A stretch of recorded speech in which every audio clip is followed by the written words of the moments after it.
The meeting is now called to order. Roll call, Madam Secretary. Everyone is present and accounted for. Thank you very much. Please stand for the Pledge of Allegiance. I pledge allegiance to the flag of the United States of America and to the republic for which it stands, one nation, under God, indivisible, with liberty and justice for all.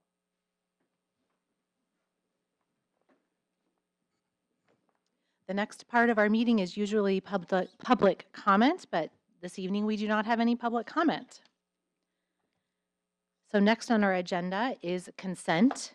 And tonight our consent includes the personnel report, claims, payroll, gift applications, and the August 12th, 2024 workshop session minutes and the August 26th, 2024 regular session minutes.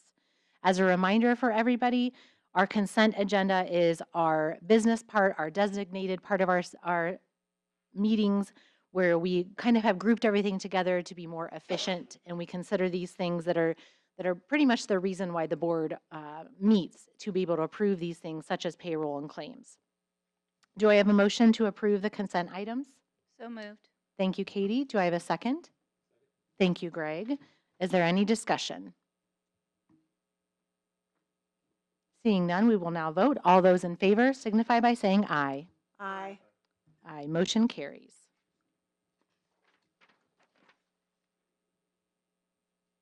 Up next are our action items. The first action item is the bid award for the Carmel High School football stadium additions and renovations. Mr. McMichael. Thank you.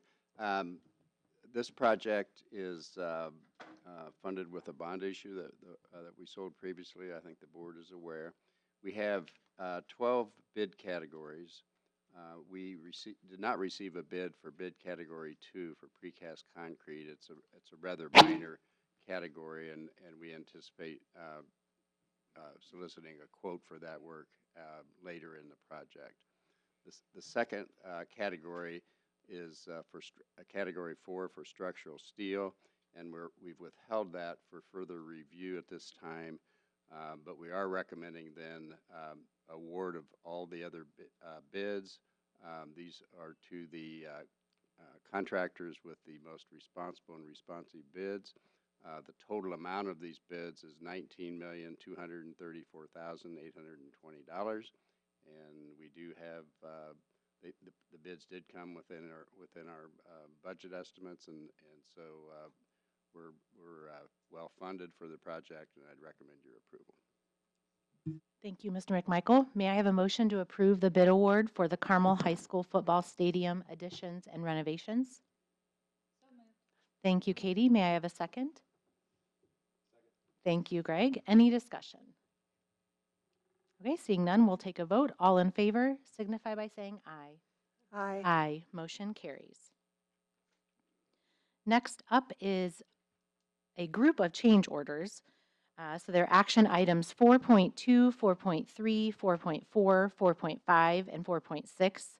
The change orders include the Carmel Middle School IBSP Phase 2, the Carmel Life and Learning Center HVAC equipment replacement, the Cherry Tree Elementary renovations, the elementary 2024 paving improvements, and the West Clay Elementary interior renovations. And then I'm recommending that we vote on this as a group altogether just for time. So do I have a motion to vote on the change orders as a group? So these are change orders 4.2, 4.3, 4.4, 4.5, and 4.6. So moved. Thank you, Jennifer. May I have a second? Second. Thank you, Louise. All in favor signify by saying aye. Aye. Motion carries. Mr. McMichael, did you want to kind of give us the background on these change orders? I would. The first one for Carmel is under a change order for Carmel Middle School. The work was actually at Forestdale Elementary School, and we've done this before. We have a project at Carmel for the an area for special needs, and so we added a classroom at Woodbrook. Yes, at Woodbrook, and I may have said Forestdale, but is that right? No, it is Forestdale. I'm sorry. We're doing another project at Woodbrook, but at any rate, so it's a similar project, and so we are doing the project through a change order with the contractors that's already on site or we're on site at Carmel Middle School. And so then there's a couple of change orders in here that are minor deduct change orders. They're what we refer to as a closeout change order. It's closing out the project, and there's some remaining contingency allowance that was not used. And so we always like to have deducts wherever possible. And then I believe that there was a slight change for some flooring at West Clay Elementary School. And so that is the overview of these change orders. Thank you. Any discussion on these items? Katie? Mine's just a comment. And it's very small, but I do love the signage at Cherry Tree Elementary that talks about the renovation. I think that that's really great. I know we did that for the natatorium project and everything, so, but I do think it's nice just so our community is like, what are you guys doing? Is something happening? I mean, that doesn't go into a lot of details, obviously, but I just think it is nice to, it also makes it look a little bit nicer than just a construction site to kind of cover it up Yeah. a little bit. So, anyway, Thank just you. a comment. Greg? Yeah, just a question on the 4.2, the Carmel Middle School, IBSP. If you could just help me understand that a little bit, when I look at the change order, it shows the original budget was 590,000, and this change order is 160, almost 163. So help me understand. That's a big increase, like 28% over budget. Yes. Help me understand quite what we're doing there. We're moving some funds over to do some work at Forestdale. Yes, the project, the total cost of the project at Carmel, which is in the intense behavior area, I believe we estimated that and budgeted for it at about 1.3 million or so, and it came in at about $1 million. So we had additional funds there, and unbeknownst at the time, but we needed to add the same class or similar class at an elementary level at Forestdale. And so because we already had this contract with this contractor, we chose to have the work done at Forestdale via a change order because this contractor already has, as you noted, has a contract. And we had sufficient funds to do the project one, and also to do it. We did it through the change order because the contractor was already available and had done very similar work at, or part of the work, as you can see, the project was about $1 million, but this contractor's portion was about half of that. And so we processed it as a change order using the same contractor. Okay. Okay. So the project was originally funded for Carmel Middle School. That's correct. And we have extra budget from Yes. underrunning the budget on that project. Yes. So we're going to move that or allocate that budget over to Forestdale. And Yes. okay, got it. Okay, thank you. We don't do that frequently, I wouldn't say, but we do write our bond issues in such a way that we start with very clearly identified projects, but because we know there's potential for this type of an example, that we write the language where somewhere at the end of it, it says, and other projects that may be, across the school district or something like that. That gives us the flexibility to do what we did here. And so it's not increasing the bond or anything like that. And if we had not had sufficient funds here, then of course we would have found a different revenue source to pay for this. Okay, thank you. Would you say with with using the same construction company, is it a little bit easier? They've already been in the schools and you already know Well, they're building a similar easier, room? but I think it can be cost efficient. Yes, Actually, that's- typically you yeah. get concerned about change orders because there's not competition. But here, this contractor had bid on a very similar project. He's already on site working on one project, and so he's not. Contractors have to do what's called mobilization in order they have to get on the site and set things up and so forth. So this was an efficient way to get the project done, and we need it done quickly because it came up. We needed to do it this summer in order to be ready for school. So all those things put together, we felt this was the best approach. Okay, thank you. May I have a motion to approve action items 4.2 through 4.6 on the agenda?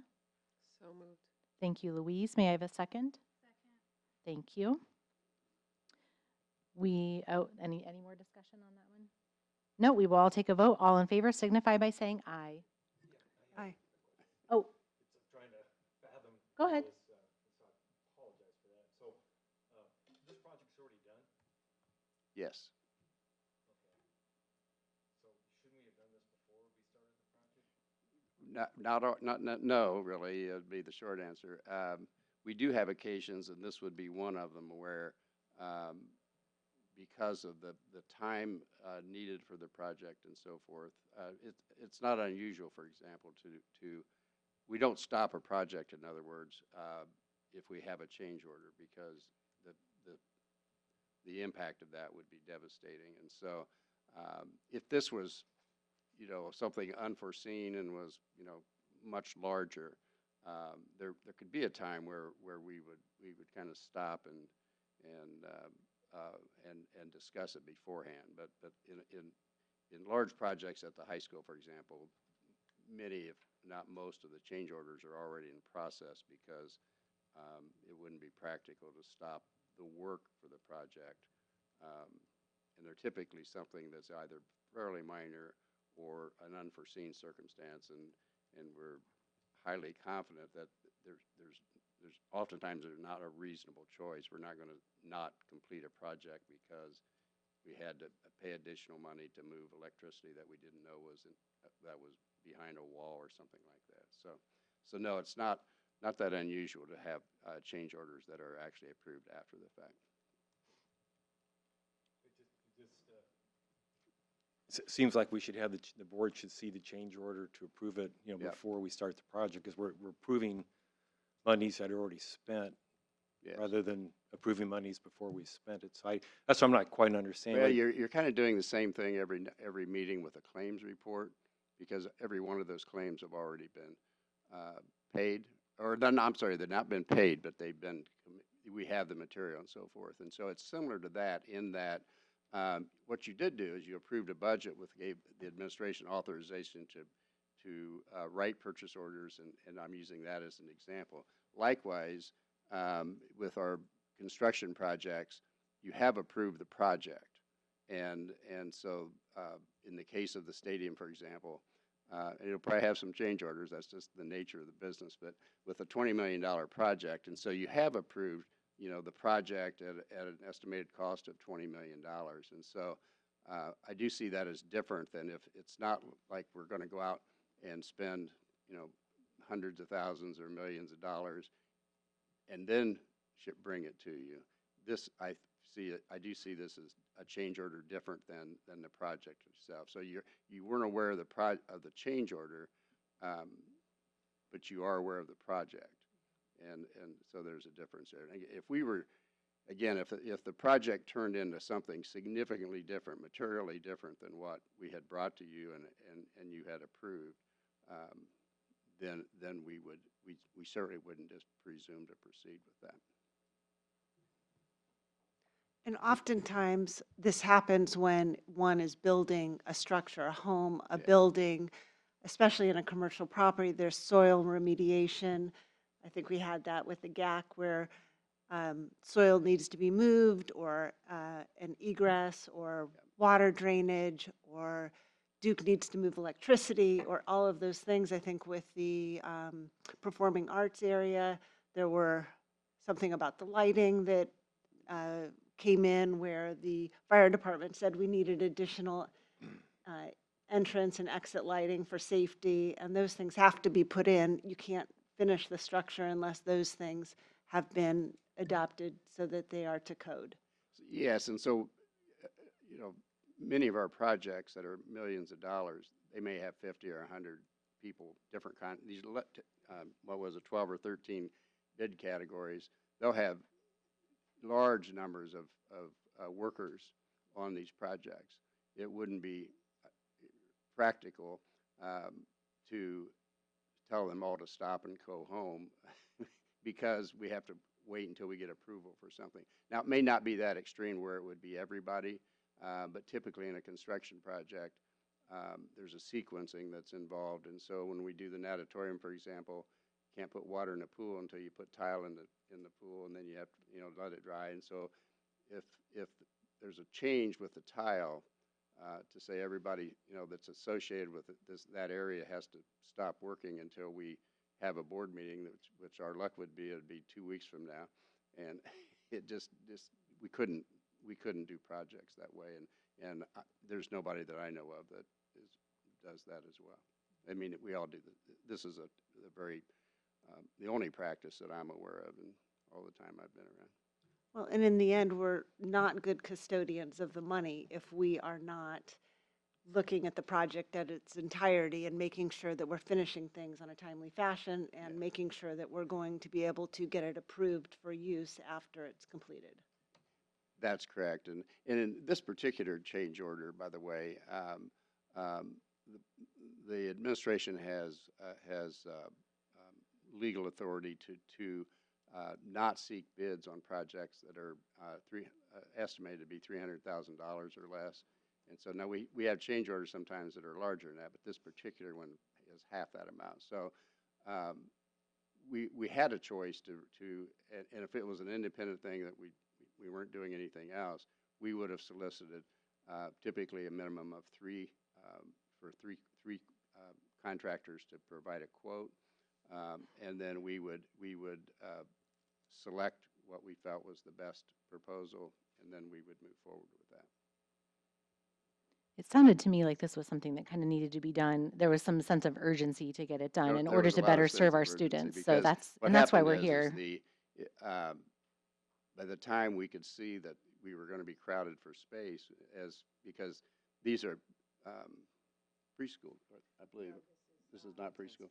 Intense behavior, but so sometimes by the time we see what the enrollment is going to look like, there's a point. In this case, typically it's like, okay, we've got existing space, but this was a tipping point where we really needed another classroom. So we moved as quickly as we could to provide that.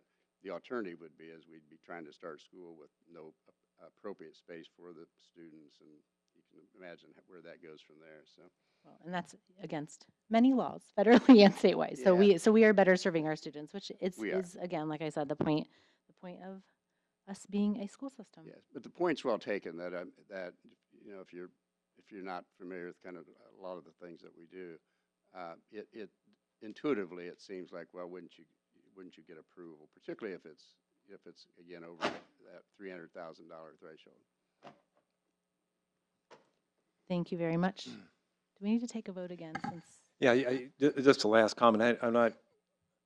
I understand the urgency and trying to, take advantage of contractors being in place and seeing sudden needs and changes and requirements and all that. I just question the value of approving it. It looks like the change order was probably written after the project was even done, I would imagine. I mean, if the project was done in the summer, the change order was written at the end of August. And Well, the formal document that's very well could be the case, but certainly we all the information in terms of the pricing and all of that we knew at that point. There's not a particular urgency to actually have the formal change order, the architectural change order form itself. it just doesn't seem to be a lot of value, for us to vote on a change order for something that's done.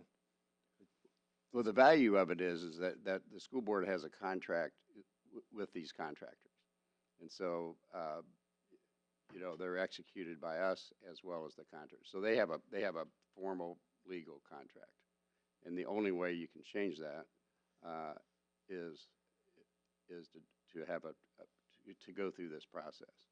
So we're voting on the formal change order Yes. with the contractor. That's why you're in effect you're changing. You've agreed to a contract. In your case, when bidder submits bids, you award contracts. Then we put contracts together.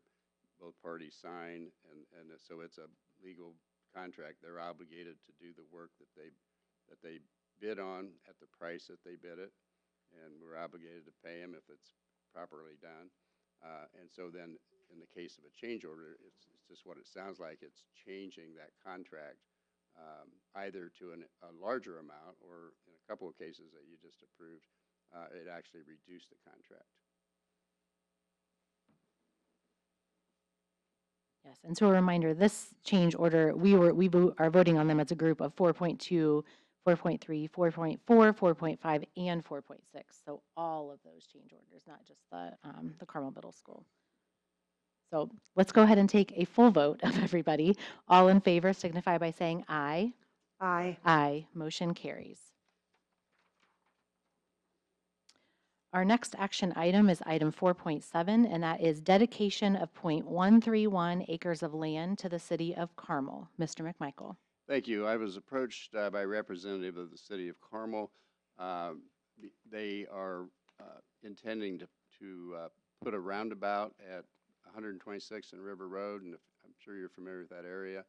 That's where we have our soccer fields, and we own a total of 80 acres there from between 126th and Main Street. And so they need .131 acres of property to put, of our property, to put that roundabout in. And so we're recommending that the board approve a dedication of that amount of property for that purpose. Thank you. May I have a motion to approve the dedication of .131 acres of land to the city of Carmel? So moved. Thank you, Jennifer. May I have a second? Second. Thank you, Louise. Any discussion on this one? Katie? I'm all for being good stewards and partners with our city, but was there ever discussion about them paying us for this land? No, that comes up. And I believe they would pay us. I didn't ask them to pay us, really. And the reason I didn't, and we did something similar when the improvements were made in front of Carmel High School. You may remember they put a roundabout at, they put two of them. But I was thinking first at across from by the library. And so when you're talking about two governmental entities, both entities, we're talking about taxpayer money. So you're really just you're taking the taxpayers' money, who in this case the taxpayers paid for that property, and so if the city now pays for it, they kind of paid for it twice. And I will tell you, not some of my fellow bureaucrats have a different perspective on this, but what really happens then is you take city money and it increases the money to the schools. But the taxpayers paid, gave it for the city. And so if you're on the school side of it, you can see this as well. We can get some additional money. And likewise, when it's kind of goes the other way, then the city could see, well, now it's our turn and you can pay us. So you're just moving taxpayers' money from the left hand to the right hand. And when you do that, the end result of it is,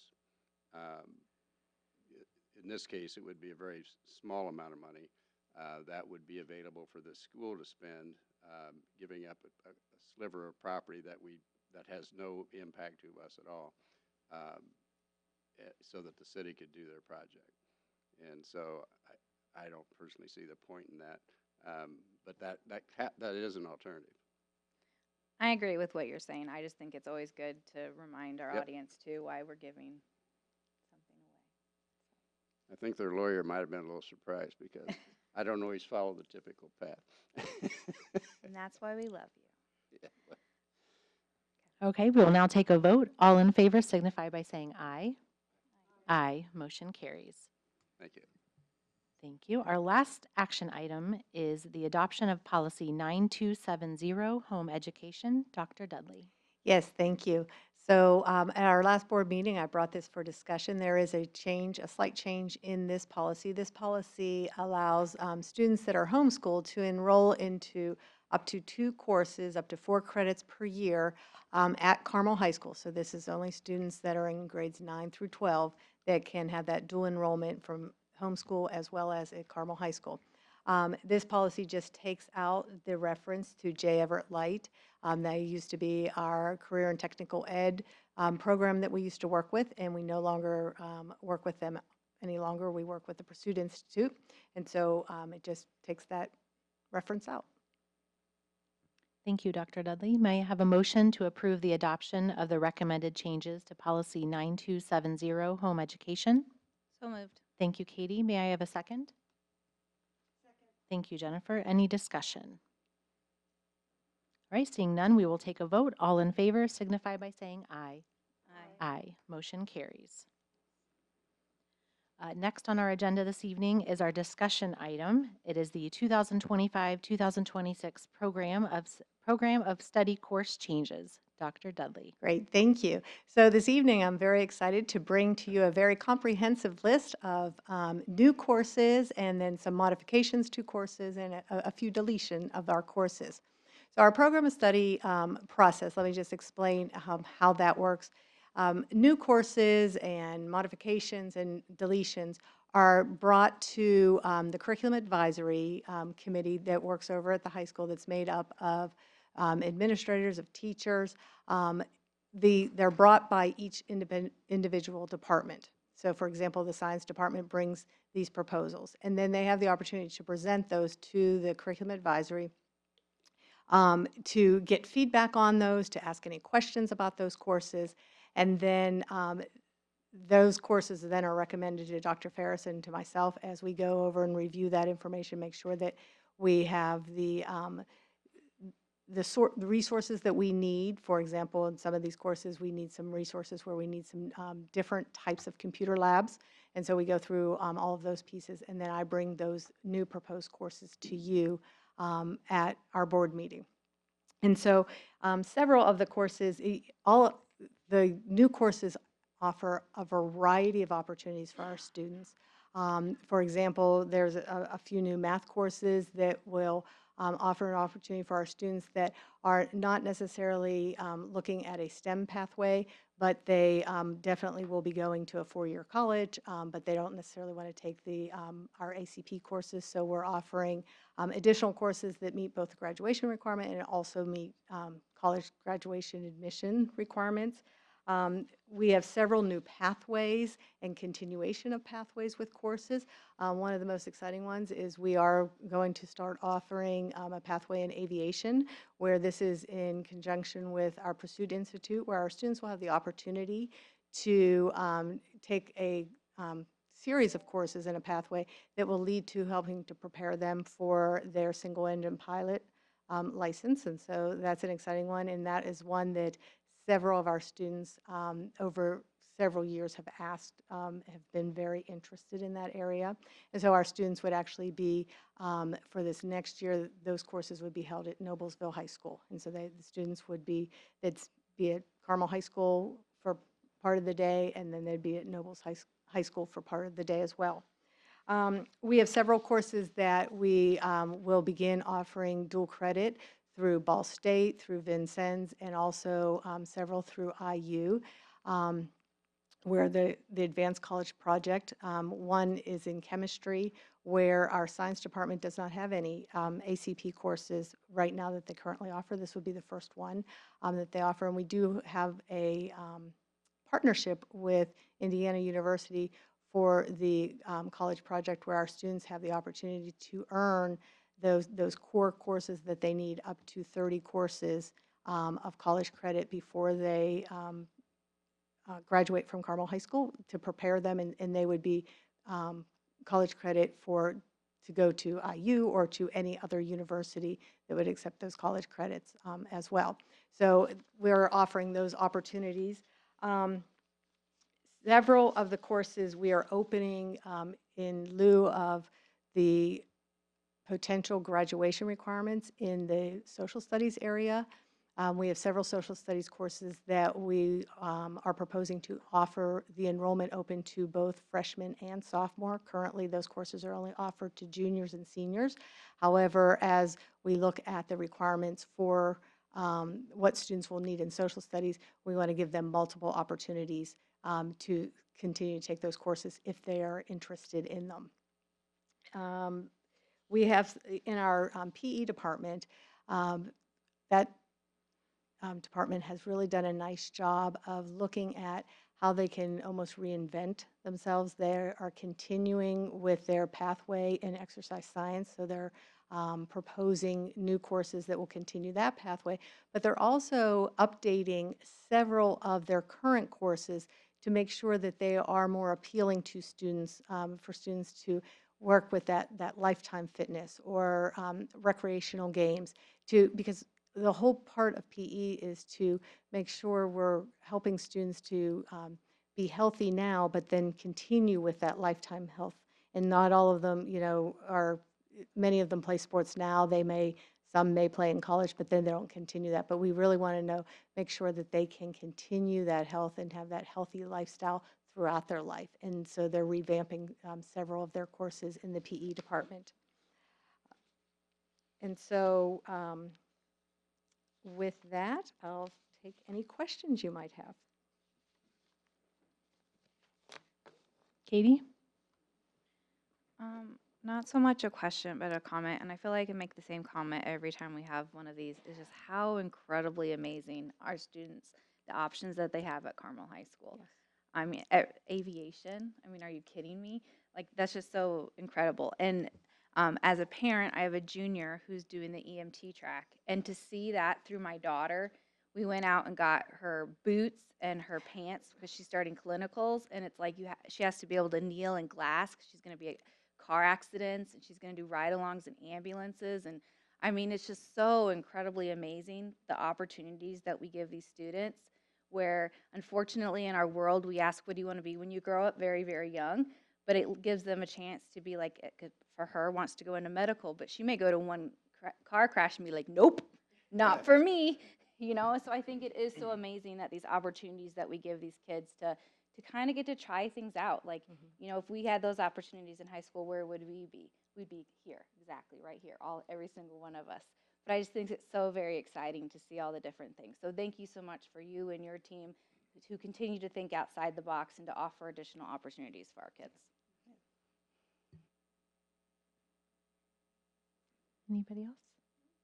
Greg? Yeah, but just a comment. There is a lot of classes here. And it would be, I was quite impressed. It'd be nice to see this, actually posted on the agenda. So in case people in the public wanted to see what are we talking about, because it's so many classes that you have to really sit down and look at it. And I echo what Katie said, that there's a lot of like college level courses, I would think, some of the math and cybersecurity. I'm glad to see that get in. That's quite a profession to have. And one question I had asked before is that was one on curriculum, and will be when some of these new classes are further along in development, there'll be an opportunity for us to see the curriculum. And is that So correct? once the courses are approved, they go into the program of studies, and so they all will be online, and we have an interactive program of studies, on our website, where you can go in and kind of see all of the different pathways, and the public can see all of that information. Once the courses that are approved, then we look at developing the curriculum for the courses, because all of these courses will be based on Indiana academic standards. And so the teachers that will be working and the departments that will be working with these courses will develop that curriculum, and then they will look at what materials would be best suited to support that curriculum. And then I'll bring to you the proposals for the adopted materials later in the spring. For those courses, so that you'll be able to see those, and then the board will be asking the board to approve those adopted materials. Good. So we'll have a vote on this in a month or so, another meeting. Right now, this is just a discussion. Correct. This is just a discussion item I would just today. recommend we put the file that we're looking at out on the agenda in case someone might want to look at it. It will be. It's deliberative until we talk about it, and then it'll be on board docs after. Okay. So So it'll appear the meeting we vote on it. yes, so after it's shared with the board first, and then once we discuss it, then it's public. It's public. Okay. Yeah. But it'll be available that day, that meeting. I'm just saying the sooner it was out there. Usually it's pretty It's- soon after this meeting. By Wednesday. Wednesday, I would say, when they usually send out an email with like a link to our board meeting, and then board docs has been updated with the Okay, documents. so this file will be on Yes. the agenda at that. Yes. Okay, thank you. Great, thank you, Dr. Dudley. Thank you. Next up, we have a lot of reports tonight, some pretty cool ones. But first, we have our student data report, and we will begin that one with Dr. Dudley again.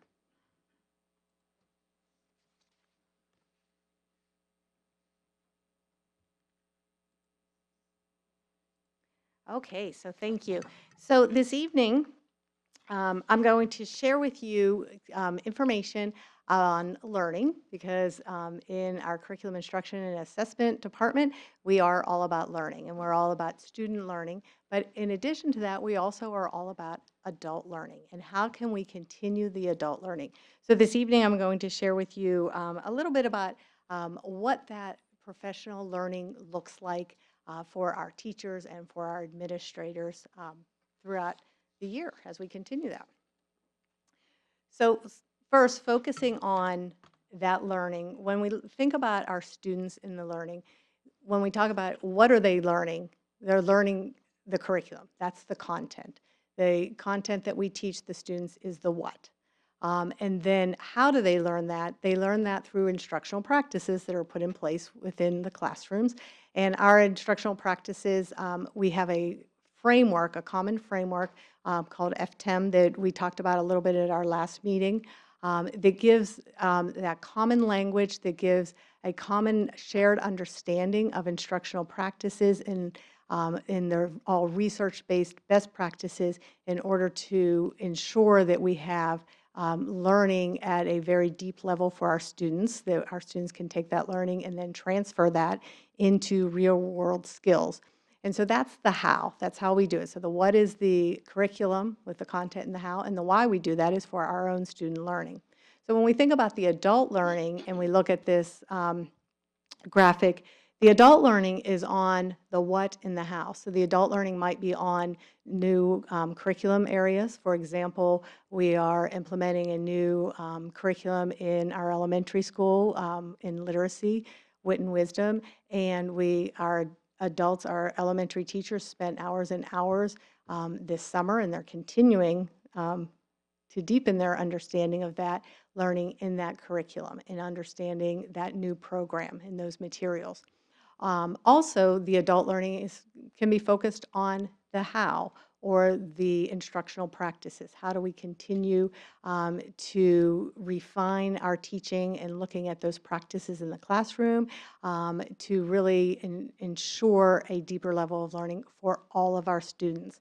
And so that's the how. But many times the adult learning is a combination of both, and it's focused on both the what and the how. When we look at the materials for the new program for the elementary, we're not just talking about what those materials contain and what they look like, but then how do you put those instructional practices, those best practices in place, and where do you put those in place? What might that look like? How do you chunk the learning for the students in order for them to be most successful? And so many times it is combining both the what and the how when we're looking at the adult learning. So in our adult learning, we have a system of connected professional learning that is focused on looking at starting at the surface level for the learning, moving into deep, and then into transfer. We want to make sure we're transferring that new learning into the classroom because we're all about how are we taking that new learning and transferring it into the classroom so that we can ensure that our students are continuing to learn. And so we move in from that surface to that deep to the transfer.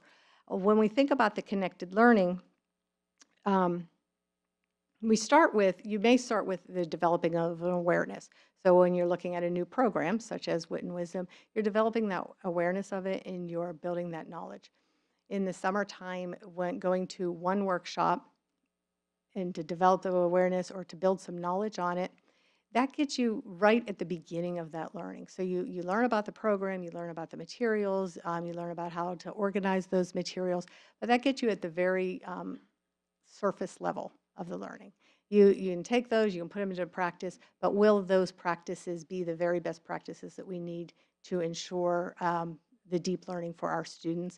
Probably not. So having like a one and done workshop it's a start, but it can't be all that you do. You can't just have the workshop and say, okay, we're done. So our whole system is based on that job-embedded, continuous learning for the adults in our system. And so we do start with the developing the awareness, the building the knowledge. Our teachers spend many, many hours, and we'll talk about that in a second, in summer workshops, learning just about the materials, how to organize the materials. But then we continue to focus on that learning and those instructional practices throughout in that deep area. And so our teachers and our administrators have the opportunity to deepen their knowledge and then to then transfer that knowledge into the classroom. What does it look like in our schools, in our classrooms, to make sure that all of our students are getting that guaranteed viable curriculum within their learning, and that we are then responding to the needs of the students based on what they're presenting back to us. And so making sure that we have that transfer. And this whole process is a very recursive process where you continue to translate that into practice. You focus on that deliberate practice, so you're focusing on maybe one specific area that you need to deepen your teaching practices in the classroom. You reflect on that, refine that, and you continue to focus. And that, through the professional learning opportunities, that circular or recursive process gives our teachers those opportunities. And they're not doing that alone. We have the structures in place that we have, that our students have the opportunity to learn. We have, or for our adults to have the opportunity to learn, we have several different structures. So for example, the summer workshops, as I said. This summer, if you, in multiple summers back, if you drive by here at ESC in the summer on any given day, the parking lot is full. We had over 770 teachers plus administrators attend multiple sessions over the summer on a variety of different workshop topics, and those include, as I mentioned, learning about the new literacy in elementary school, helping them to deepen their knowledge in using technology, learning about the new science curriculum in middle school and high school, continuing to deepen their knowledge in math with our new curriculum that we adopted last year in math. So lots of different topics for a variety of teachers. And our teachers come and they give up their time in the summer, which they're not under contract at that time. And it's just, it just shows the dedication and how excited they are about continuing their learning. So that piece then is followed up. We have the leadership team development. And when we're looking at the leadership team development, that is, when we talk about the leaders, we have teacher leaders as well as our administrators, our principals and assistant principals.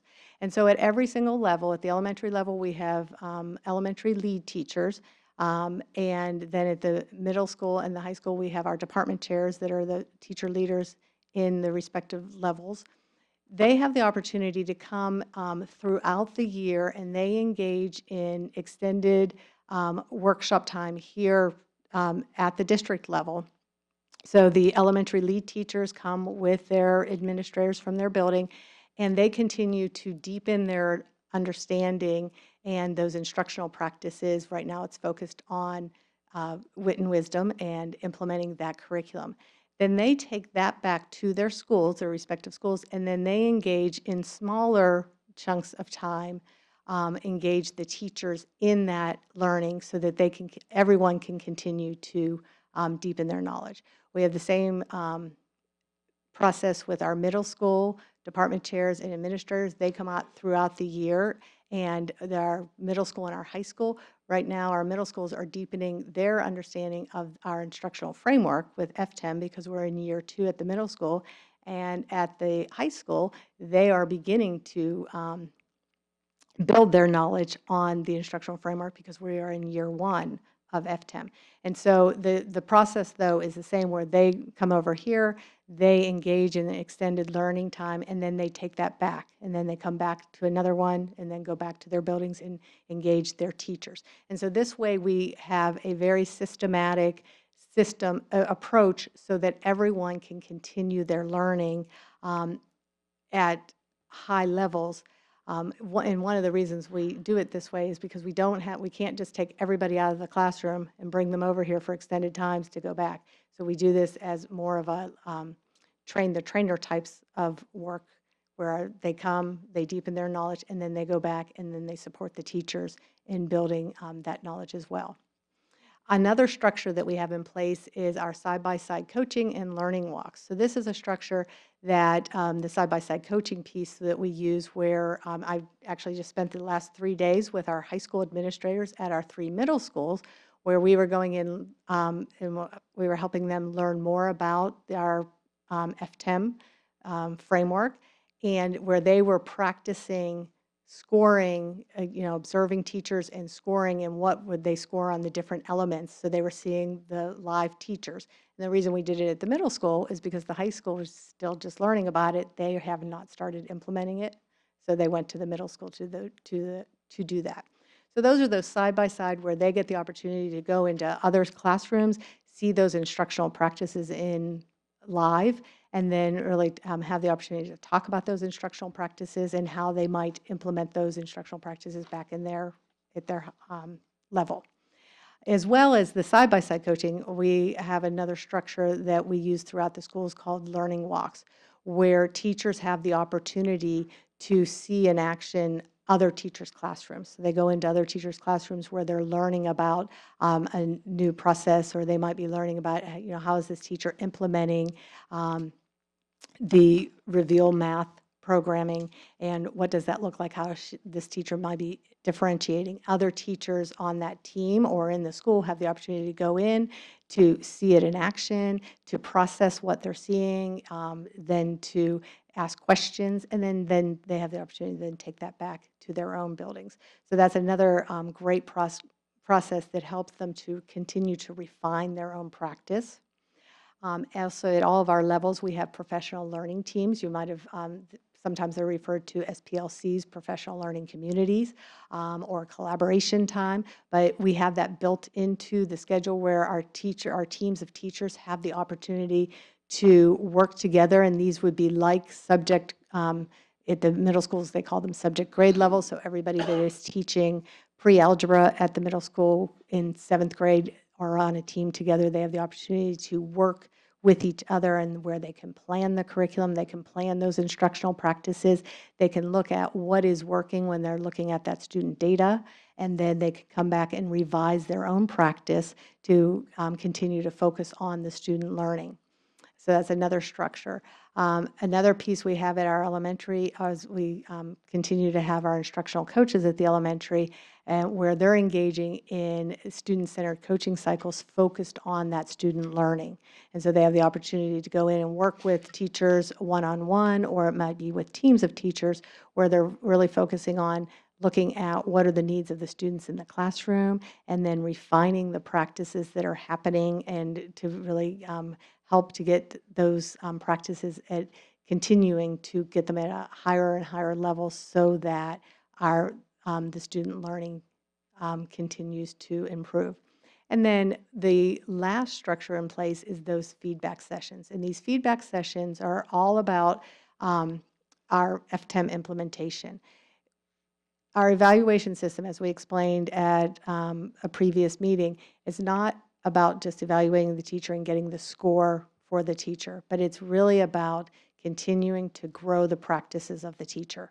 And those feedback sessions are those one-on-one where they are coaching sessions with the administrator or the department chair working with the teacher on looking at the planning elements, looking at the instructional practices that are happening, and then continuing to give them feedback and reflective questions to help the teacher to not only improve their practice, but then continue to work on their own reflection of their practice so that they can continue to refine the craft of teaching, because teaching is really hard work and you have new students all of the time that are presenting different needs. And how are we making sure that we're continuing to grow our own practice so that we can respond and help our students to continue that learning. And so with that, I'll take any questions you might have. I have some. Louise? Yeah, so I love that the teachers have the opportunity to observe other teachers doing it well. Because I do feel like we learn best when we learn in community, work in community with other people. Some of the questions I have are, how do we get feedback from students on the learning experience with teachers so that teachers can continue to refine based on teacher feedback? Mhm. And I'm an adjunct professor, and I get that feedback, so. Yeah, yeah. So unlike universities, we don't have students necessarily take surveys on teachers like they do at the end of the semester. However, when you are in the classroom, one of the ways we do get feedback is our whole instructional framework, our FTEM instructional framework, is not just on what is the teacher doing, what are the practices of the teacher, but what is the desired effect? What is the effect that is happening on the students? And so when you're looking at that evidence, that's a way of getting that feedback from the students on the instructional practices that are happening in the classroom. So, for example, one of the elements in our FTEM is it's establishing and maintaining effective relationships in the classroom. And so that's looking at the student to teacher relationships. Do they have a culture in that classroom that is conducive to learning, where students are feeling safe, that students are feeling that they have the opportunity to collaborate with others? What does that look like? And then with part of our FTEM process, as you're going in and you're observing teachers and you're looking for that desired effect, you're talking with students, you're asking them, and you're seeing what is the evidence that you see. So that the whole FTEM process is looking at getting that student feedback based on those desired effect.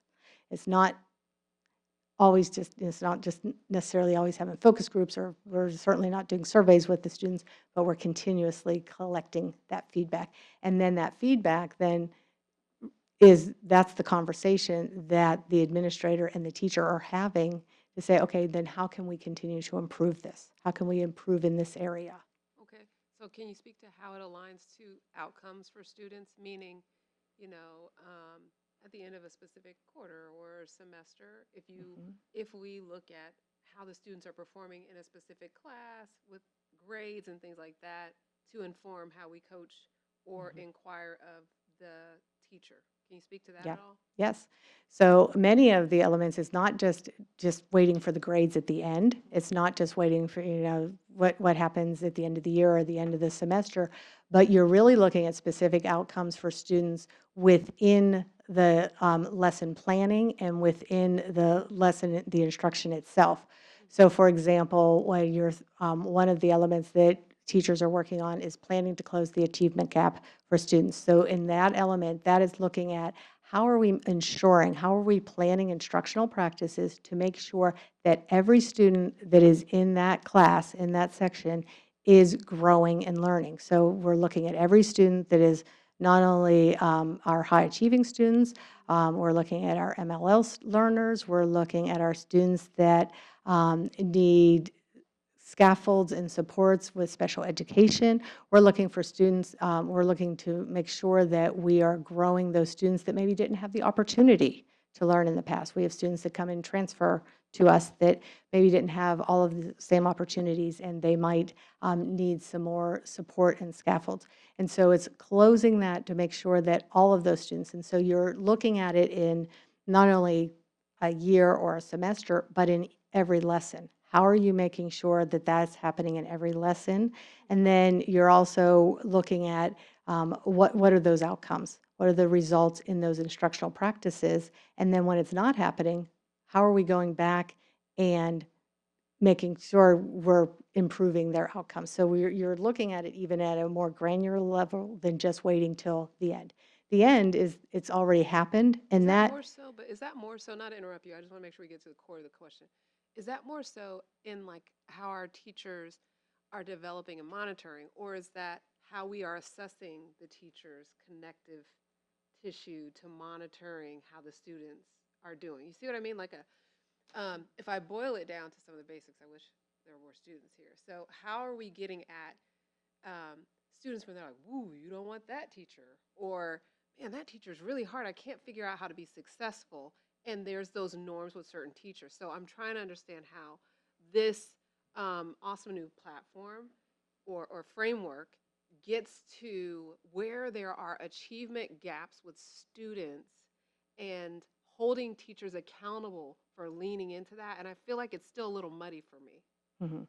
So there's several different elements in this platform Yes. that speak to that piece. That's the one like the planning to close the achievement gap. Yeah. Then as you are, the different standards-based instructional practices that you have in there all lead to, are the students learning? The outcomes of what is happening in that planned lesson, Okay. are they learning, and what are we doing with not waiting until the end, not waiting until they take the test at the Yeah. chapter, the end of the chapter, or the end of the unit, but are they learning within the lesson itself? And if they're not, because we are monitoring, helping the teachers, how are they making sure they're checking for understanding throughout the lesson? And then how are they making those adaptations and adding the scaffolds in place to make sure that they're learning and we're not waiting until they get to the end of the piece? And so that piece is a change, Louise, I'd have to say. We're not, as I said, this is the first year we're starting with the high school. We're not there yet because we're just building awareness and building knowledge of it at the high school. We're in our third year at the elementary, and so we're continuing those conversations. And this is an ongoing process. It's not just to say, oh, you're done after 3 years, we're all good. We continue to refine that practice because it's not something, as I said, teaching is very complex. And it's not just that it comes in and you do this, this, and this, and it's out and you get the outcomes that you want. Every student has different paths that they're learning. And so making sure that you have the right conditions in place. So as you think about the conditions for learning of what does that classroom look like, how are you engaging the students in the learning? How are you organizing students to interact with new content? How are you making sure the students are collaborating with each other? Because learning, as you said, is a very collaborative aspect. How are you making sure students have the opportunity to collaborate with one another within those classes? And how do we continue to refine that practice and then take on the instructional practices? And as we look at the instructional practices, we're looking at how are we helping students to interact with new content? How are we having students practice processes and skills? And then how are we getting to those higher level pieces how we're having students to revise their knowledge and engaging in cognitively complex tasks within the learning? And those are all pieces that is part of this framework that will help our students to lead to those better outcomes. Because we don't want our students just to have a very surface level of the knowledge. Yeah. We want them to be able to take that knowledge, deepen that knowledge, and then transfer that into real world purposes. Yeah, I like it. I like it. I like what I'm hearing. Okay. The only other questions, oh, I just like have one more question and then a comment. Um, it's do we have any in this new framework opportunities for teachers to sit under kind of like the way they're teaching something as a student to understand what the student experience is. So like sometimes we don't know how things are landing until we can experience it kind of thing. So I just didn't know. It was like stretching and going. So, having, in the past, we've had where, you follow a student's footsteps, you follow like their schedule or where Yeah. you have the opportunity to kind of see what it looks like from the student's side. But one of the pieces, as it's not, I don't think this is what you're getting at, but one of the things we do have in the framework as we look at how we focus the professional learning, we set that up using those instructional practices just because they're best practices for not only students, but also for adults. So when I plan the professional learning for our middle school and our high school, the instructional practices that we're using, it's very much focused on collaborative learning. It's very much focused on strategies that they could then turn around and use within their classroom. And so that they have the opportunity to experience what that feels like as a learner themselves, and then they can take that back and see how that works in their own classroom. Okay, yeah. I'm just for more opportunities to really understand what the student experience is and continuing to refine and up level based on getting their feedback and input. Because the students, man, they bring a wealth of knowledge and perspective to the table too. So just would love to see more opportunities or ways where we can get their input. Mhm. And then, And can I ask what would you suggest? What would be some oh my things? gosh, exactly what I said. So having an opportunity for teachers to sit under the way that um, the material is taught so that they can see, wow, there's an opportunity to be more interactive when I'm teaching this specific math outcome. Mhm. Or there is a way to make reading this English book that can be very burdensome and boring, if I'm frank, for students that could make it more engaging for them. Mhm. I think inviting students to the table to give us suggestions and thoughts, I just think it could make it more fun and interactive. And then the last thing is what I mentioned a couple minutes ago. We know that there are sometimes teachers and educators where students are like, I am running from this teacher because it's extremely hard to learn from this teacher. I mean, I have 2 students that have gone through this and given me that feedback.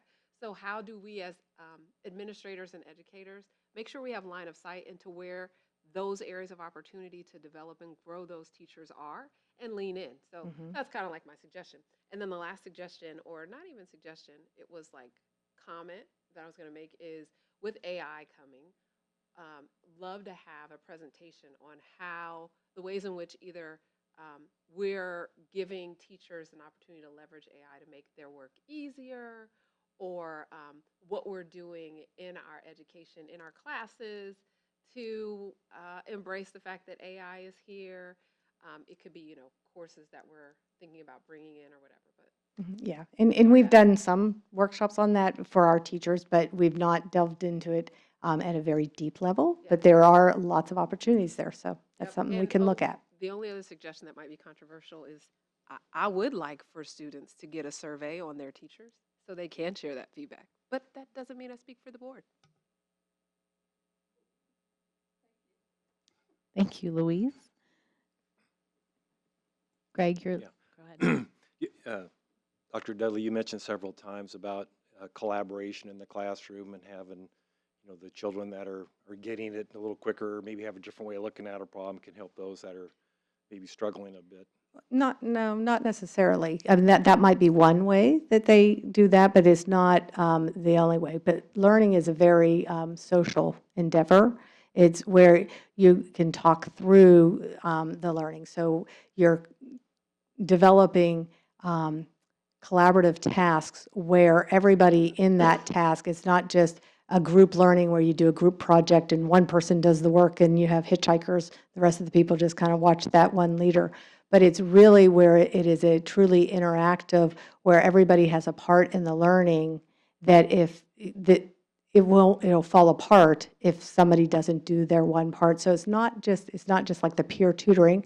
That could be, reciprocal teaching is one way of learning, but it's not just that part. There's lots of different ways of that collaborative learning.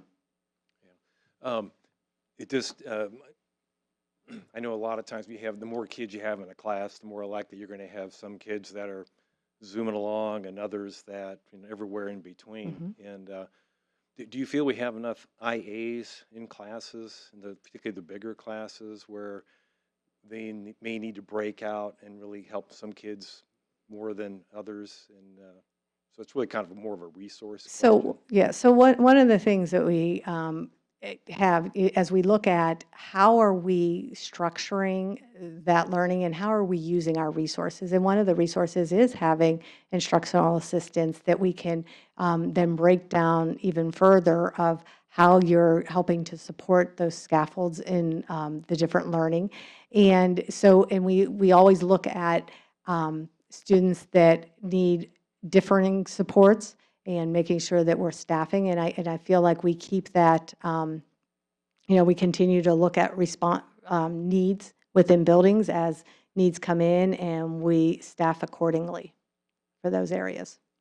Do you feel like we have enough IAs to support what you're trying to accomplish? Yes, I do feel like we're staffing appropriately for the IAs. Mhm. Okay,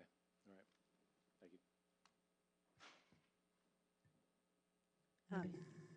Thank you for this. It's interesting now that I have a sixth grader going through this who does have some learning difficulties, seeing how um, the information that is being brought to the students on so many different levels, so that for someone like Holden, where he needs a little bit extra help, he's getting that, which is not hindering the rest of the class. It's just enriching his experience and making sure that somebody's checking in with him to making sure that it's landing there.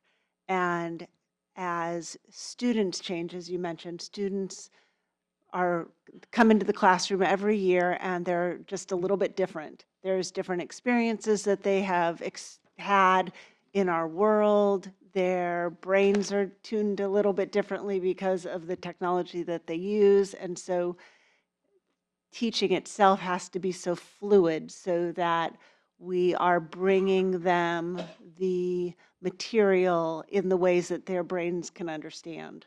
And I think teachers are just incredible. I know Kristen's parents were educators and Katie's parents, and the fact that these people have dedicated their lives to making sure um, the younger among us or the people who are just willing to learn, and even the older of us who wish to learn, are engaged and excited and brought this material. It's just really an incredible profession. Yeah. So thank you. And we are just so fortunate that we have such dedicated teachers and administrators that have that growth mindset, that they have that continuous um, urge to want to continue to learn and to refine, because we're a great school district, but as good as we are, we can continue to get better. And that is very much the mindset of our teachers and our administrators, and they are just so very dedicated. And that's, I mean, that's what one of the things that makes our district such a great place to be. And we're just so fortunate to have that. Great, thank you. Thank you so much, Dr. Dudley. Up next, we have Mr. McMichael with his monthly financial update. Thank you. Let's see if we can get this displayed.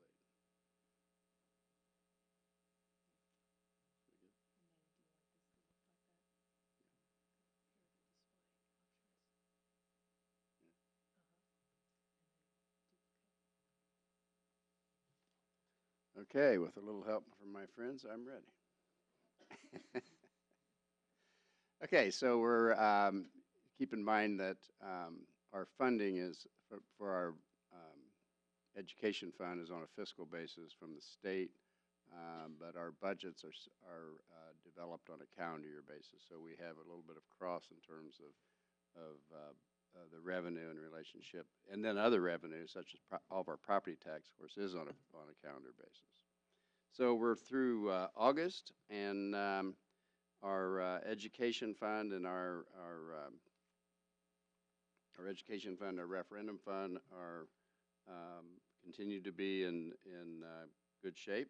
We finished this month at a cash balance of just over about $13.2 million. If we compare, but I point out that this happens to be a 3-pay month, and that's significant because that third pays several $1,000,000. And you'll notice then last year, the third pay, there's 2 of them in a year, and the third pay, 3 in a month, twice a year. Last year it was in September. So a month from now, this will be a little more comparable, because then in both years we will have had the three pays. Secondly, then, but we're tracking right where we would expect to be at this time of the year. But you do need to understand the adjustments with the impact of that third pay, as well as this year we have about $2.4 million more money in our rainy day fund, and that's as compared to last year, and that's included in here as well. But as you factor those into the equation, we're tracking right where we would have projected to be at this point in time. And as usual, we will our balances will go down until we begin to receive early draws on property tax for our referendum, which happens every year, as you know. So as we approach June, that happens to get to June 30th, and then you'll see it at the end of the year as well as we start receiving the November tax collections. In our operations fund, the same thing. We have the 3 payroll, so you can see and as I've always say, this fund is not as comparable because it's not as salary and benefit intensive as our education fund and referendum funds. So you can see August a year ago we had 1.7 million, almost 1.8 million dollars. That will adjust next month as we have the 3 pays reflected. But other than that, we're about where I would say we're pretty much where we would expect to be for this particular fund. And as I alluded to, you can see our balance this year in the rainy day fund. Very little activity in this fund by design. As the name implies, this isn't a fund that we use regularly, but rather it's revenue and reserves that are available for a rainy day, and we've had some, unfortunately. And so it's just a part of our financial planning that we include this revenue. In fact, we want to increase it a bit more as we go forward to increase our reserves a little more than what they have been, and that will help us with for any unforeseen circumstances, but also it helps with our ratings with Standard & Poor's. They like to see a little higher balance than what we've been carrying. And so with that, I'll respond to questions if you have. Thank you, Mr. McMichael. Any questions? Greg? Yeah. On the operating or operations fund, Yes. we talked about this last time you presented the report, that the purchase services seem to be running at a clip greater than our budget was covering. But when I look at it now, the supplies and property are underrunning by a similar amount. Is there anything we need to be concerned about between those two accounts? No, there's not any concerns that we need to have. Keep in mind that this may have some impact on that. Our 24 funds and budget we established by including a transfer, you recall, from our education fund, and of about almost $18 million, and for operational expenses. And so prior to that, we had not made that transfer, but rather utilized our referendum fund, and that created some confusion, I think, with individuals and taxpayers and as to how we're using the funds. And so we reverted to making a transfer, which increases. You'll note that the budget for the operations fund is significantly increased in 24 as compared to 23, and that's why. It's not just additional, it's the transfer that you're seeing taking place. So there's it's not that's another issue, though, that lends itself to it's not very comparable. This fund's not very comparable from one year to the next because of the nature of the fund. We buy buses, for example, depends on, they're over $2 million typically in a year, and depends on what month we receive them and therefore pay for them. And so if that may come at different times from one year to the next. That's just kind of a small example, but that is an example of how it would impact trying to compare from one year to the next, month by month in particular. Well, yeah, I'm not really comparing it to the previous year, but I probably didn't ask the question very well. If I look at purchase services, the remaining budget is about what we spent in the month of August. So we have 3 months to go, and it seems like we may not have enough budget to cover purchase services without overrunning it. But when I look at supplies and property, it's underrunning by roughly the same amount. So if I just look at this, tracking like where it might likely end up, it's going to be okay if I look at the bottom line of the Right. fund, but just those two lines the budget doesn't seem to be matching the expenditures. Yeah, one of the things that happens is that, and you may recall, in December, we make those adjustments and share that with the board. It's a part of the routine. But there's a number of things that happen over the course of the year. One, for example, is that may apply here. I don't know without to looking at it closer, um, but there are times where we would change coding, sometimes because we choose to, and sometimes because the state changes and they say start coding certain expenditures to a different account perhaps. And so in this example, that could be what's going on between the supplies and the purchase services.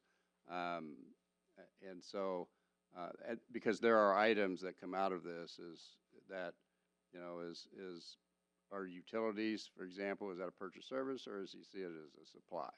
And so, as you noted, it's not impacting the bottom line, but it does. That's why we have one example as to why we would have adjustments at the end of the year. Sometimes we just estimated it and had it high or something like that, but typically it's more the example that I first gave, and where there's been a change, and so the accounts that we assumed in 18 months before this started or finished were changed. Again, may not be, maybe because the state changed something, and which happens as you know all the time. So it's not changing the total amount of expenditures. It's a coding thing. We've had to put it in a different example. We have changed some coding where we want to maybe track STEM teachers, for example. And before they were elementary teachers. They still are, but now we want to get more insight for that specific program. So we move them out of the elementary account into a specific account as a STEM teacher. And so that would have the same, that's an example that would have that impact. So it's not changing the expenditures, it's changing where they're coded to. Okay, thank you. All right, thank you very much, Mr. Michael. Thank you. Up next, I have a legislative update. And as most of you probably know, the legislature is not in session yet. So most schools across the state are kind of trying to get together what priorities we would like to see happen in our legislature for this next year. On Monday and Tuesday of this week, I attended the ISBA, which is the Indiana School Board Association Fall Conference, and we had a session on legislative priorities. And so I was just going to kind of give a couple that that I think that we can consider as a board that are important to us, that are relevant to our district, but that these are part of the priorities that ISBA that we voted on to approve moving forward. So one of those was tuition support. So just encouraging the General Assembly to continue to actually fully fund the schools and fully fund the tuition for students that attend public schools. The second one is increasing state funding for the On My Way pre-K grant program. And so trying to make sure, it's really, if you look at a lot of the studies of the early childhood is really important to make sure that there's a level playing field for students. And so ISBA is hoping that we can continue to add funding to preschools. Another area that ISBA noted was for English language learners, who in our district we call multilingual learners here in our district, but the verbiage for ISBA was English language learners, but ISBA is calling for a $5 million increase annually for the 2025-2027 biennium to increase that, because we are continuing to see a need for increased funding in districts across the state. Another important thing that they would like the legislator to focus on would be increasing the funding for the the teacher retention grant program. So As with a lot of other areas in our country and in our state, we need to make sure that that all the districts, including Carmel, can have the teachers to support the students that we have. And so that is something else. The other part of that they were talking about was for student safety and student mental health services, making sure that there are enough school psychologists and social workers in our schools. The fifth thing I was going to kind of highlight was clarifying the referendum tax rate information. As we all know, some of the ballot language is interesting. And so ISBA supports changing that ballot language just to make it more clear to voters what they are voting on. And then the last thing I was going to highlight was ISBA, in partnership with law enforcement agencies, are wanting to increase the fines and penalties for stop arm violations. And just in case you don't know what that is, that's when a school bus is stopping or has stopped to allow students to get on or off. It happens a lot. Cars just blow past that. They do not stop. And so it's kind of a joint effort, making sure that the penalty for that increases. Any questions? Katie? Can you just talk to us about next steps with what you will do? Yes. Next steps for this, so we will be preparing a legislative letter that will be presented to the board. And so that will be the priorities specific to Carmel Clay Schools that we feel that we would like the Indiana General Assembly to focus on for their 2025 session. All right, thank you. Next up is Ms. Browning for the Carmel Clay Parks Department report. I get the fun one. So, let me get to where I need to be. So, we are so excited and so honored to partner with Carmel Clay Parks and Recreation for our ESE program, which is our extended school enrichment, which is our after school care. I am a proud parent graduate of ESE. I'm very thankful for that. They not only take and enrich opportunities for students after school, but they also do the summer camp program, and they will also do holidays. So if there's a school holiday, they'll also provide full day care there. Every year, they send out a survey at the end of each semester to all enrolled ESE parents and guardians to gauge their level of satisfaction with the program and determine how they can make improvements. Site supervisors then receive the specific results for their school locations and then use that feedback to better train and make adjustments. And then Carmel Clay Parks also shared that with myself to share with you guys, and I just kind of wanted to point out a couple things. It is a 1 to 5 scale, 1 indicating strongly disagree with the statement, and then 5 saying strongly agree. Every single statement got above 4, so I think that's great. Our parents are very happy with the program. I want to talk about the top 2 and then the bottom one. This makes me super happy is the top scoring one was that I feel that the ESE program provides a safe environment for my child. So I love that that's the top performing one. And then right underneath that is I feel that I have been kept well informed about the ESE program during the school year. So that's communication, that the parents are really happy. The lowest scoring one, which was still above 4, I find funny, for lack of a better term, as a parent, is my child looks forward to going to the ESE program. I found that funny in the fact that just because, especially as your kids get older, they don't love the fact that I am a 5th grader and I know all things, that why do I have to go when I can stay home by myself? And I say, because exactly, you are a 5th grader. You need to go to this. So I just find that a little bit humorous, but at the same time, it is serious. They want to continue to improve. They want to adjust their curriculum to make sure that the students are happy, they're satisfied, they're wanting to go, regardless of what age that is. And the fact that they didn't score under a 4 on any category, I think that that's fantastic. I love, again, going right back to what you were talking about, Dr. DeLay, about that culture of continual improvement, of finding out what's working, what's not, and to make that a better. One of the things I also love about the ESE program is that it's not just after-school daycare.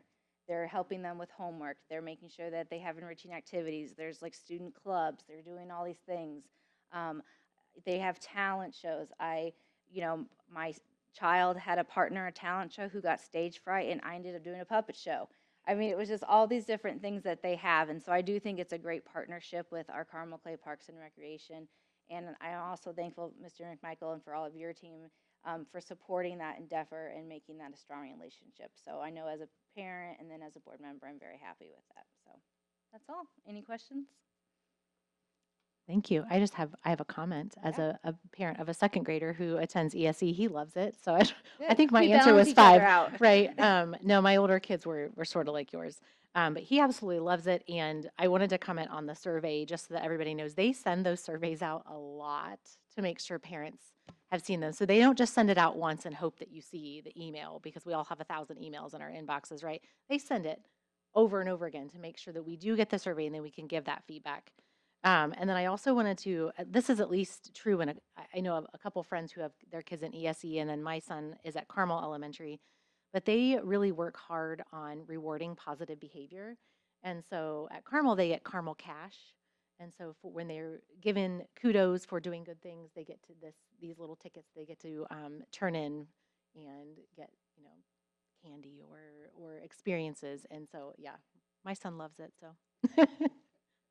And actually, I was going to make another comment. I was talking to a teacher the other day, and she was leaving, and she's like, "Oh, I have to wait until they get their second outside time, or he gets mad if I pick him up early." So, Because it's recess. Yes. I mean, that's what Yes. they call it. I have often been told, "Why did you pick me up so early?" Yes. Mhm. Yeah. So I'm very thankful for the program. The last thing I'll mention is that another added benefit is that Carmel Clay Schools employees get 50% off for their own children. So I think that's another added bonus that we have, that our teachers who have kids who are too old for our educare but still need some of that assistance for the after school hours, that they do offer a discount. So I think that's great. That's it. If I could make a comment since you brought it up.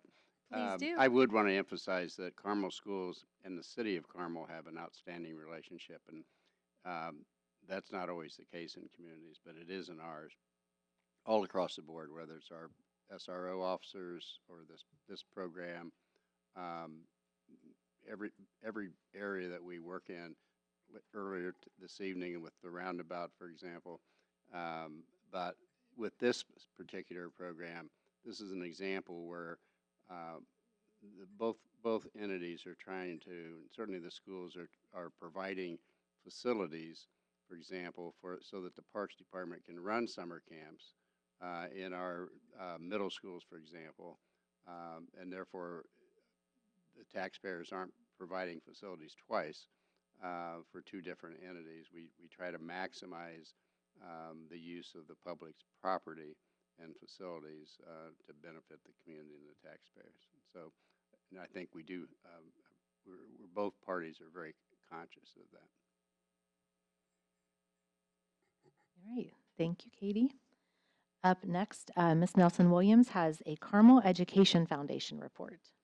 So I had the pleasure of going to the Carmel Education Foundation's meeting 2 weeks ago and received an update that I wanted to pass on along. First off, it will be the 16th annual Ghost and Goblins 5K, 2K run, and that is scheduled for Saturday, October 26th at outside and around Carmel High School.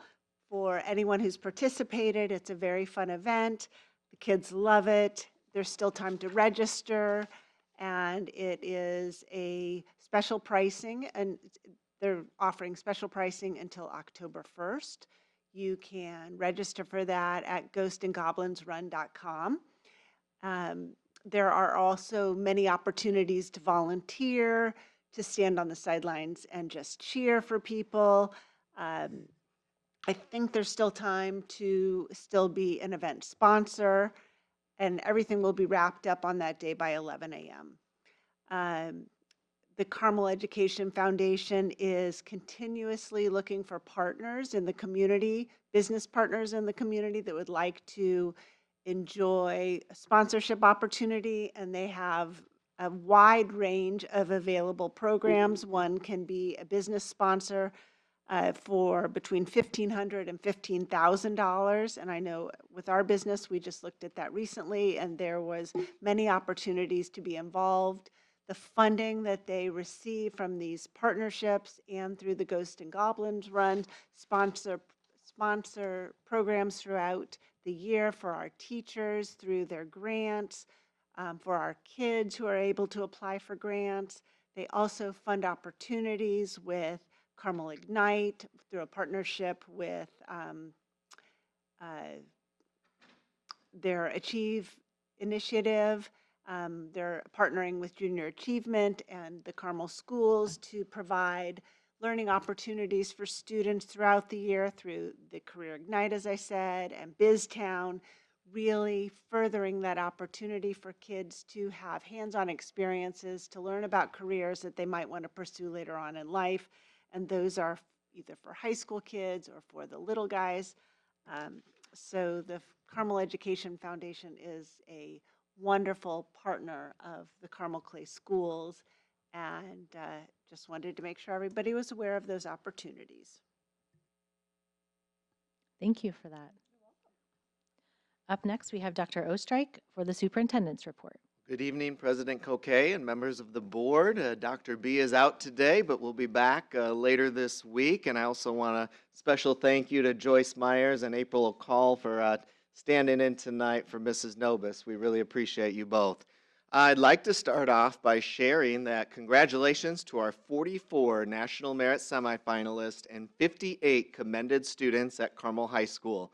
These outstanding students have been recognized for their exceptional academic achievement on the PSAT, and we are incredibly proud of their hard work and dedication. To give you some background of this achievement, each year approximately 16,000 semifinalists are chosen from a pool of 1.5 million students who take the PSAT. The 58 commended students rank among the top 50,000 students, or about 3% of more than those 1.5 million students. We look forward to recognize these students at a future board meeting. Also, congratulations to all of you in this room in the city of Carmel and our residents for being named the #1 place to live in the U.S. by Livability. You can go to livability.com and check it out. They stated that Carmel is a picturesque city with a stellar art scene and top-rated schools. And I'd also like to extend a special thank you to Mayor Sue Finkham for acknowledging the crucial role that our top-ranked schools play in this achievement. She shared that it's an increased opportunity to tell our story. We're a safe community, we're a beautiful community, we've got a great quality of life, great education for our kids in this district, and we have something special to offer everyone. And Mayor Finkham, we couldn't agree more, so thank you. I'm very excited to announce that Carmel High School is going to be hosting a community open house on Sunday, November 3rd. This is a fantastic opportunity for prospective families, current Carmel Clay School families, and community members to explore all that Carmel High School has to offer. We certainly encourage our parents and families to come see what makes Carmel High School such a special place. And the open house will take place, as I said, November 3rd. It'll be from 11 a.m. to 2 p.m. obviously at Carmel High School. Sticking with our academic excellence theme, this report, Carmel High School is thrilled to celebrate our 211 students who earned the prestigious AP Capstone Diploma. They represent an impressive 1% of the 21,000 students nationwide who received this honor, and out of more than 100,000 students from 2,500 schools across the country who participate in the AP Capstone program. To receive the AP Capstone Diploma, it's very challenging. They must earn scores of 3 or higher in AP Seminar, AP Research, and then on 4 additional AP exams of their choice. And so Carmel High School offers 35 AP courses to our students that covers a wide range of subjects. This achievement showcases our students' exceptional skills in critical thinking, research, collaboration, and presentation. So congratulations to these 211 outstanding scholars. And so for our bell ringer tonight, I would like to celebrate Homecoming Week 2024. And so thank you to our students, our teachers, our administrators for showing your school spirit throughout the week, from our school-themed Spirit Days to our homecoming parade that travels from the high school down Main Street and then back over to the stadium, and culminating with our homecoming football game on Friday night and the homecoming dance on Saturday night. The energy and excitement is certainly evident here in Carmel, and I appreciate our students at every single level, from elementary to middle school to high school, for their incredible school spirit. Special thank you to our teachers, our administrators, and our parents for the important role you play each and every day in cultivating such a positive climate and culture in our schools. And with that, go Hounds. Thank you very much. Thank you. I have a couple announcements about our upcoming meetings. Next Monday, September 30th, we have a school board workshop session at 3 p.m. I believe it is here. Yes, correct. Right here. Then the week after that, October 7th through 11th, is the fall break for Carmel Clay Schools. Our next meeting is October 15th. That's a Tuesday, because since that Monday starts that day back after fall break. So our meeting in October, our first meeting is a Tuesday, October 15th. And then October 28th is our second regular session workshop. I wanted to highlight the Ghost and Goblins Run also is October 26th, and that's a really fun event. If you've never done it, it's a fun, cool event that everybody kind of comes together as a community. And with that, I'll take a motion to adjourn. Thank you, Katie. A second? Second. Thank you, Jennifer. Meeting adjourned.